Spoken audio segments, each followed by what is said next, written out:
Hello friends. आज की video किसी एजुकेशनल टॉपिक पे ना होके मेरी रियल जर्नी के ऊपर है कि कैसे मैंने as an aspirant competitive exams की प्रिपरेशन को स्टार्ट किया। देन अपना पूरा जर्नी या फेस बताऊंगा कि कैसे उस फेस में स्ट्रगल्स और डिफ़िकल्टीज जैसे कि हर स्टूडेंट को आती हैं वो मैंने कैसे टैकल की। देन कैसे मैंने कॉम्पिटिटिव एग्जाम्स को क्लियर किया और आज उन्हीं में से एक जॉब को मैं कर भी रहा हूँ। जॉबिफाइड कोई प्रोफेशनल चैनल नहीं है जो कि मैंने टीचिंग के लिए स्टार्ट किया हो।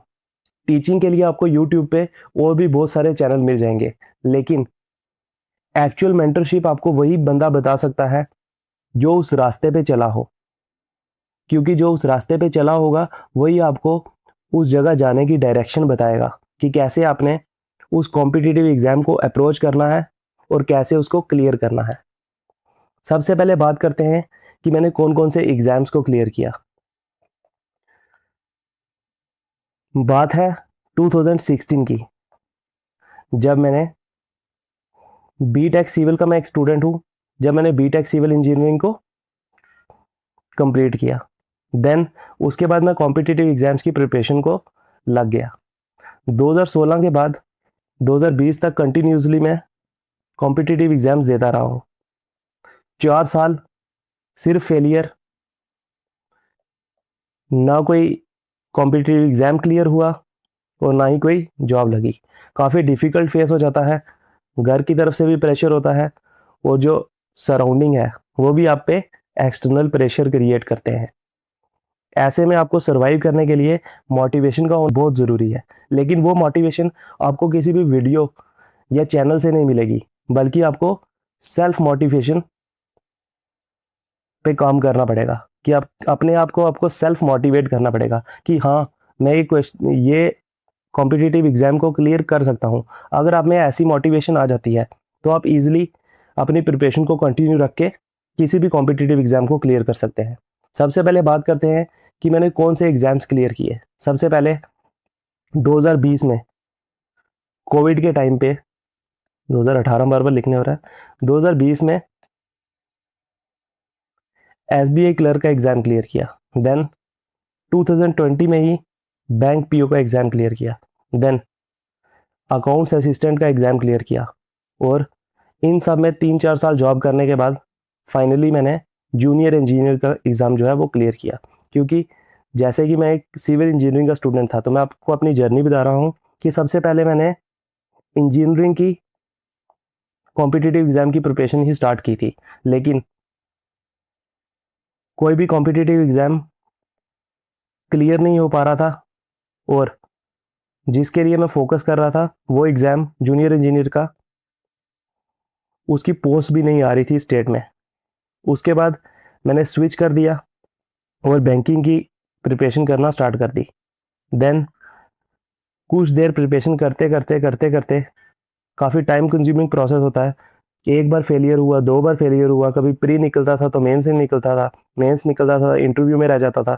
उसके बाद धीरे धीरे सेम प्रोसेस जो है वो चलता रहा और फाइनली 2020 में कोविड के बाद मैंने एसबीआई क्लर्क का एग्ज़ाम क्लियर कर दिया और उसकी जॉब को ज्वाइन करने के बाद साथ ही मैंने बैंक पीओ का एग्ज़ाम भी क्लियर कर दिया। उसके बाद एसबीआई क्लर्क से रिज़ाइन करके मैंने बैंक पीओ को ज्वाइन कर दिया। देन बैंक पीओ के साथ साथ मैंने अकाउंट्स असिस्टेंट का भी एग्ज़ाम क्लियर कर दिया। देन अकाउंट्स असिस्टेंट को भी ज्वाइन किया।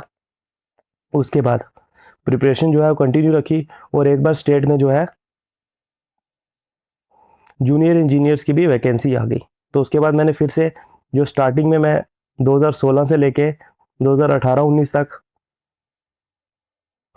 इंजीनियरिंग के एग्ज़ाम्स की प्रिपरेशन कर रहा था, फिर से वो सारा मटेरियल निकाला और उसकी प्रिपरेशन में लग गया।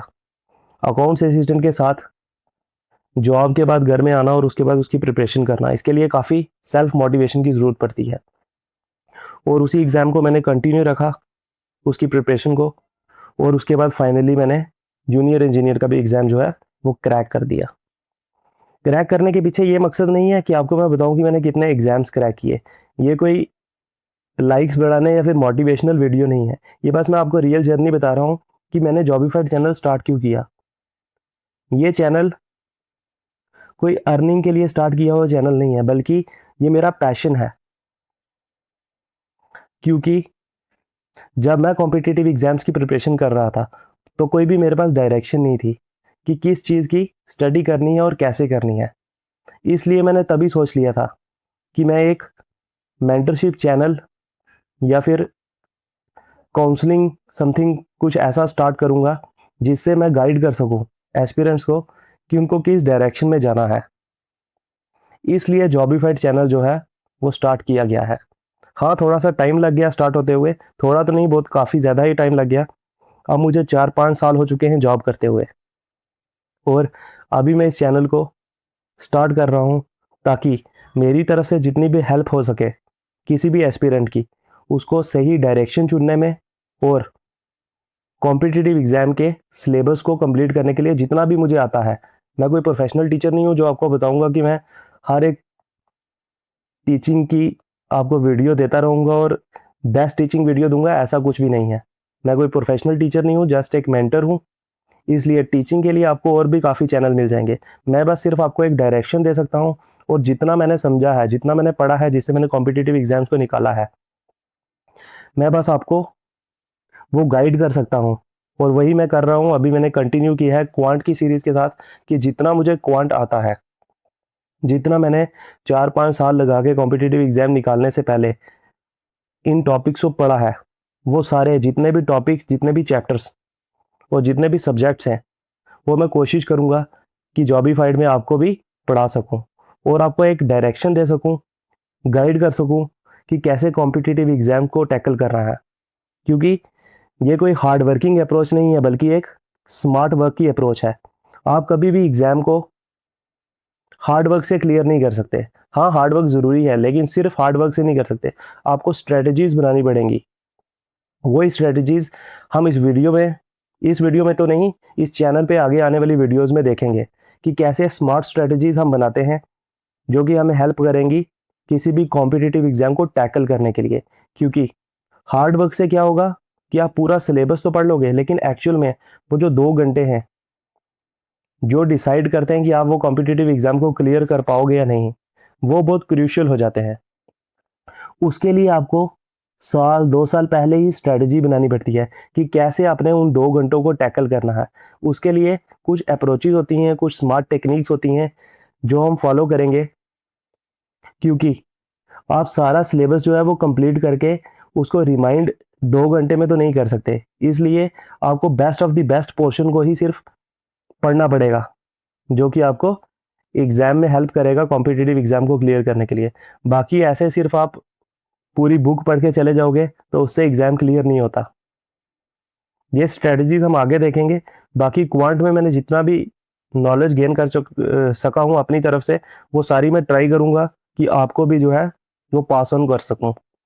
इसके बाद हम रीजनिंग और बाकी सब्जेक्ट्स भी, जो मैंने आज तक के 4 कॉम्पिटिटिव एग्ज़ाम क्लियर किए हैं, इसमें जितने भी मैंने टॉपिक्स या चैप्टर्स या सब्जेक्ट्स पढ़े हैं, वो सारे मैं ट्राई करूँगा कि आपको भी पास ऑन कर सकूँ, और साथ में अपनी रियल लाइफ जर्नी से आपको मोटिवेट कर सकूँ कि आप भी एक डायरेक्शन जो है वो समझ सकें कि कैसे एक डायरेक्शन के साथ आप किसी कॉम्पिटिटिव एग्ज़ाम को अप्रोच कर सकते हैं और उसको क्लियर कर सकते हैं।